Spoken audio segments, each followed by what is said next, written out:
I lost almost $60,000 on my Model X. I just wanted to give a quick story time and talk through what actually happened here. And we talk about deals and everything a ton, but we got to be transparent and honest with some of the vehicles. Not every single one was a winner. And even when you buy a vehicle, well, this vehicle was bought at the worst time for sure during this period time frame. Then this is where the depreciation kicks in. And of course, keeping these vehicles for less than 5 years is really not optimal at all. And so hopefully you can learn from this experience and story and hopefully not replicate what I actually did. And so I bought a Model X in 2022, January of 2022. It was on my bucket list because at that time it was the only Tesla that I didn't own yet. I had the 3YS and then I just wanted to try the X as well.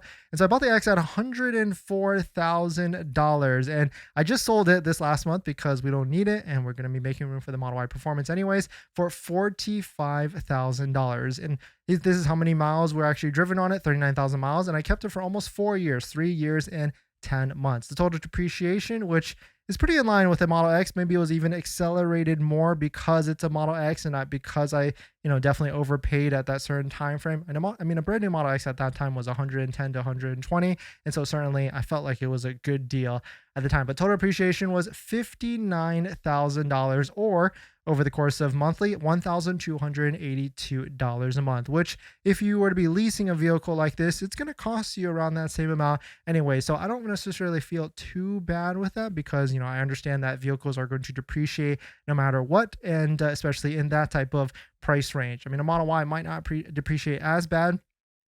But taking a look at the maintenance, the maintenance was not at all bad. I had tire replacements via the road hazard warranty from America's Tire, which is $50 per tire, which is really good to have in terms of the protection because these tires are like almost $400 each plus labor.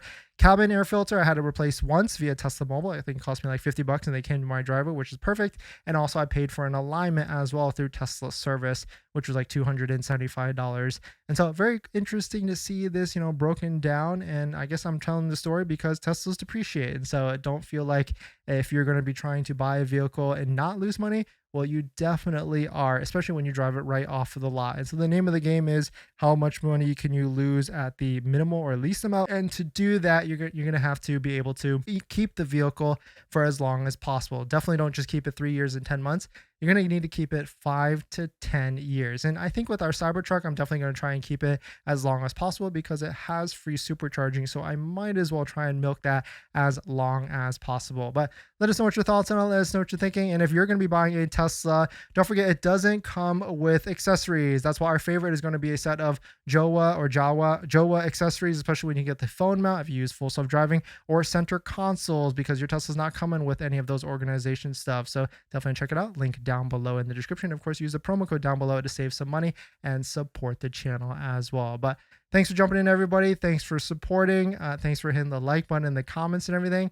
And I'll see you guys in the next one. See ya.